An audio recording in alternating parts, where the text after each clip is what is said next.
Méditation du 15 janvier. Par la grâce de Dieu, ils sont gratuitement justifiés par sa grâce par le moyen de la rédemption qui est dans le Christ Jésus. Romains 3, le verset 24. Dans plusieurs de ces paraboles, le Sauveur se sert de l'expression royaume des cieux pour désigner l'œuvre de la grâce divine dans les cœurs. Le royaume de la grâce date de la chute de l'homme, évoque où Dieu traça le plan de la rédemption d'une race coupable. Le royaume a existé dès lors que dans les desseins et en vertu des promesses de Dieu. Mais ce royaume dont on devenait sujet par la foi n'a été définitivement confirmé qu'à la mort du Sauveur. Extrait du livre La tragédie des siècles au chapitre 19 aux pages 306 et 307. L'emploi de la force s'oppose au principe du gouvernement divin. Dieu n'accepte qu'un service d'amour. Connaître Dieu, c'est l'aimer. Son caractère se manifeste en opposition avec celui de Satan. Cette œuvre ne pouvait être accomplie que par un seul être, unique dans tout l'univers. Celui-là seul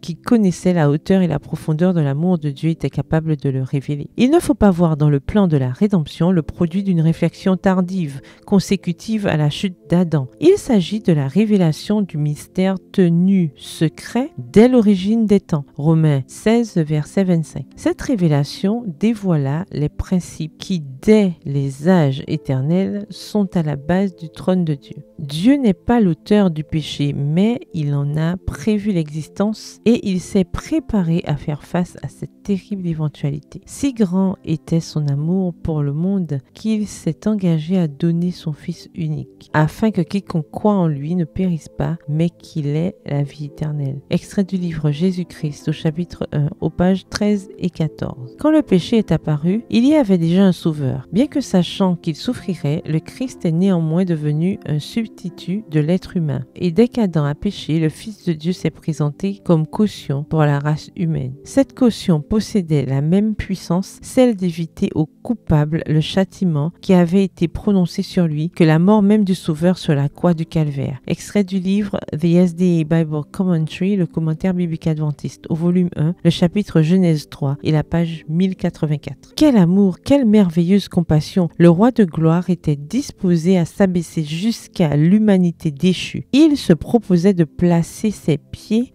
dans les pas d'Adam, de prendre la nature déchue de l'homme et d'affronter l'ennemi qui avait triomphé d'Adam. Il terrasserait Satan et ce faisant, il ouvrirait la voie de la rédemption, effaçant la honte de l'échec et de la chute d'Adam pour tous ceux qui croiraient en lui. Texte tiré toujours du livre The SDA Bible Commentary à la page 1085. Bonne soirée, que l'Éternel vous bénisse.